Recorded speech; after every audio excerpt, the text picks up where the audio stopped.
My home groups అధినేత రామేశ్వరరావు దివాలా తీశారా? My home groups అధినేత రామేశ్వరరావు తన ఆస్తుల్ని అదానికి అమ్ముకుంటున్నారా అంటే అవునని సమాధానం ఇస్తున్నారు కొంతమంది రాజకీయ విశ్లేషకులు. ఈ నేపథ్యంలోనే ఇదే అంశం మీద మనం విశ్లేషణ చేసుకునేటువంటి ప్రయత్నం చేద్దాం. ప్రస్తుతం మనతో పాటు ఉన్నారు ప్రముఖ రాజకీయ విశ్లేషకులు, ప్రముఖ సీనియర్ జర్నలిస్ట్ దుర్గా వడ్లమణి గారు. వారితో మాట్లాడు. దుర్గారు నమస్తే అండి. నమస్తే అండి.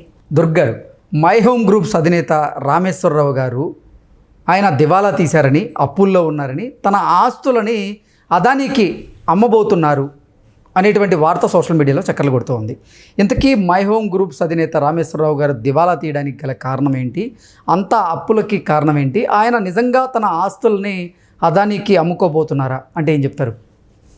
అంటే మీరు చూసినట్టయితే తెలంగాణ వచ్చాక ఆ 10 ఏళ్ళు, ఫస్ట్ ఒక 10 ఏళ్ళు, తర్వాత తెలంగాణ వచ్చాక ఈ 10 ఏళ్లలో హైప్ బాగా వచ్చింది భూములకి.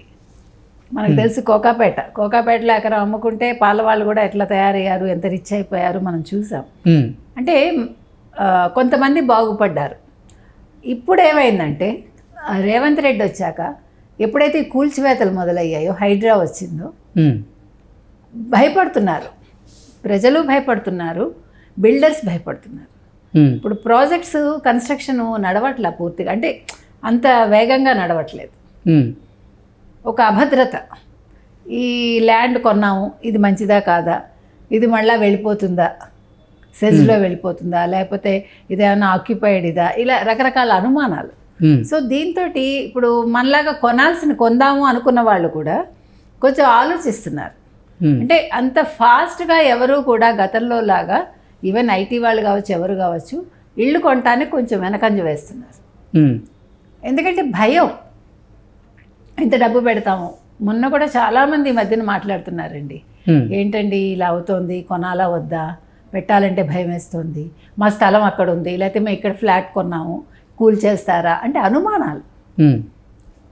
ఇది కొంతకాలం ఇది కొనసాగుతుంది. దీనివల్ల ఏమైందంటే ఇప్పుడు ఎవరైతే బిల్డర్స్ ఉన్నారో బిల్డర్స్ ఇబ్బందుల్లో పడ్డారు. వీళ్ళందరూ కూడా బ్యాంక్ లోన్స్ తెచ్చుకున్నా, ఎలా తెచ్చుకున్నా కూడా ప్రాపర్టీస్ పెట్టే తీసుకొస్తారు కదా. తెచ్చినప్పుడు వడ్డీలు పెరిగిపోతాయి. ఎప్పుడైతే కొనుక్కునేవాడు తగ్గిపోతాడో ఆ ప్రాపర్టీ అలా ఉండిపోతుంది కదా. ఇన్కమ్ ఉండదు, వడ్డీలు కట్టాలి, అసలు అలాగే ఉంటుంది. సో ఇది ఏ బిల్డర్కైనా ప్రాబ్లమే. ఎప్పుడైతే హైడ్రా ప్రాబ్లం వచ్చిందో ఇవన్నీ కూడా మనం యాంటిసిపేట్ చేసాం. ఇప్పుడు ఒక మై హోమ్ రామేశ్వరరావు గారి విషయం బయటకు వచ్చింది, కానీ ఇంకా ఎంతమంది ఇట్లా ఇబ్బందులు పడుతున్నారు. చిన్నవాళ్ళు అయితే చాలా ఇబ్బంది పడతారు. మరి పెద్దవాళ్ళ పరిస్థితి ఎంతమంది నిజంగా హ్యాపీగా ఉన్నారు, ఎంతమంది నిజంగా ఇబ్బందుల్లో ఉన్నారు అనేది మనకి రాను రాను తెలుస్తుంది. ఇప్పుడు మీరు రామేశ్వరరావు గారిది తీసుకుంటే, మరి రామేశ్వరరావు గారి గురించి మనం చాలా విన్నాం. ఆయన కేసీఆర్ బినామీ అని, రామేశ్వరరావు గారు లేకపోతే చిన్నజీయర్ స్వామి బినామీ అని, ఇవన్నీ మనం విన్నాం. నిజాలు దేవుడికి తెలియాలి, మనకు తెలియదు.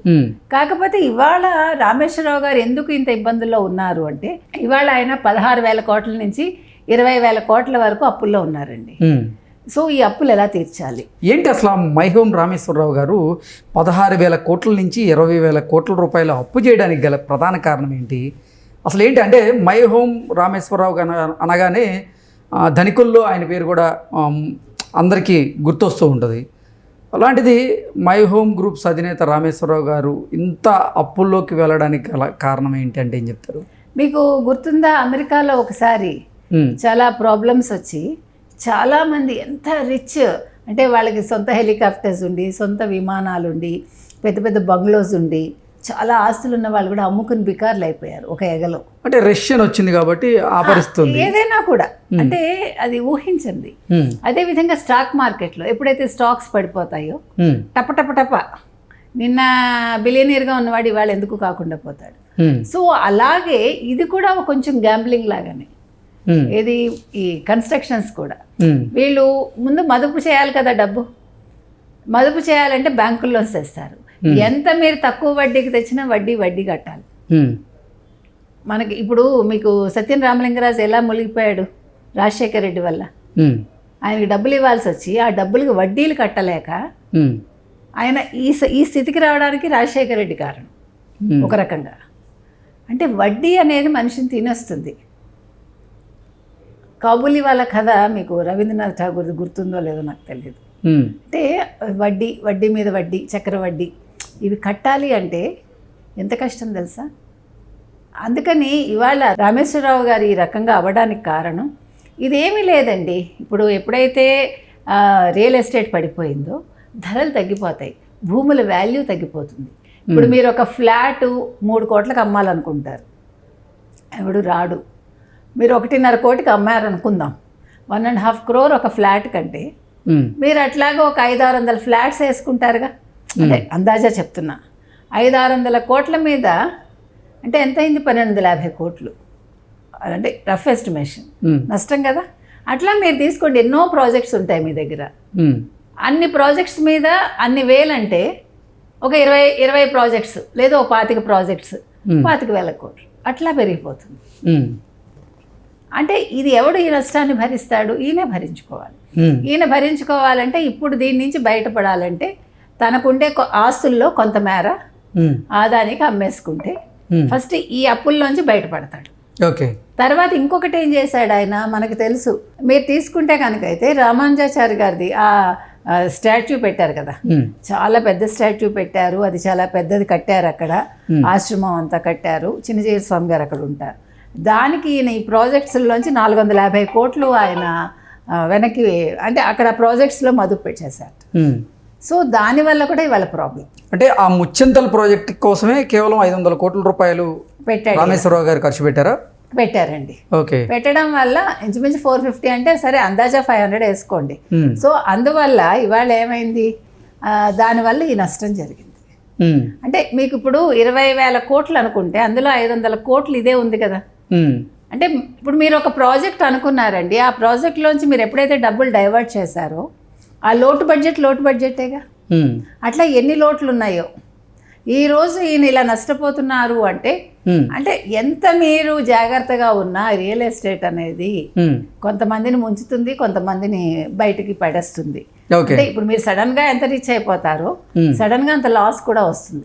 అంటే మై హోమ్ గ్రూప్స్ ఎక్కువగా రియల్ ఎస్టేట్ని నమ్ముకోవడం వల్ల, రియల్ ఎస్టేట్ రంగం ఇప్పుడు కుదేలవడం వల్లే రామేశ్వరరావు గారు కూడా నష్టాల్లో ఉన్నారు, అందుకే ఆయన అప్పులు చేశారు అని మనం భావించవచ్చు. అంటే ఏం చెప్తారు? ఒక రకంగా అంతేనండి. అంటే ఇంకా మనకు తెలియని అంశాలు ఏమున్నాయో, ఇంకా ఆయన ఏం డైవర్ట్స్ చేశారో డబ్బు మనకు తెలియదు. అంటే ఈయన ఇచ్చి నష్టపోయారా? మీకు గుర్తుంటే కనుకైతే ఎన్టీఆర్ గారు చనిపోగానే చాలా పెట్టెలు వెళ్ళిపోయాయి బయటికి, సూట్ కేసులు, లక్ష్మీపార్వతి ఇంటి నుంచి. అందుకే ఆవిడ అనౌన్స్మెంట్ కూడా లేట్గా చేసింది, ఎవరికి ఇన్ఫార్మ్ చేయలేదు అని ఒక ఇది వచ్చింది మనకు గుర్తుంటే కనుకైతే. ఫస్ట్ కాల్ వేరే వాళ్ళకి వెళ్ళింది, అంటే ఎన్టీఆర్ ఫ్యామిలీకి వెళ్ళలేదు. తర్వాత ఆయనకి సిల్క్ జుబ్బా అవన్నీ వేసి పడుకోబెట్టారు ఎన్టీ రామారావుని, ఇవన్నీ మనం విన్నాం. అంటే ఈ పెద్దవాళ్ళ ఇళ్లలో ఇలాగే ఉంటాయి. కాబట్టి ఈ రకంగా ఏమైనా నష్టపోయాడు ఆయన. ఇప్పుడు లక్ష్మీపార్వతి డబ్బులంతా కూడా డాక్టర్ ఎవడో తినేశాడు, తర్వాత ఇంకెవరో ఒక ఎమ్మెల్యేనో ఎవరో తినేశారు, లేదంటే మోహన్ బాబు ఇంటికి వెళ్ళాయి, ఆవిడ ఆ రకంగా నష్టపోయింది అంటారు. ఇలా చాలామంది అంటే రాజకీయాల్లో ఉండేవాళ్ళు చాలామంది ఈ రకంగా నష్టపోతారు, ఎవరినో నమ్మి బినామీలు పెట్టుకుంటారు కదా. సో ఇవాళ మరి ఈ డైవర్షన్ ఏ రకంగా చేశారు, ఇంకెవరెవరికి ఇచ్చారు, లేదు కేసీఆర్ డబ్బులా ఇవి అంటే ఇప్పుడు రామేశ్వరరావు నష్టపోయాడంటే కేసీఆర్ నష్టపోయాడా, అది కూడా మనం ఆలోచించాలి. ఓకే అండి, థ్యాంక్ యూ సో మచ్.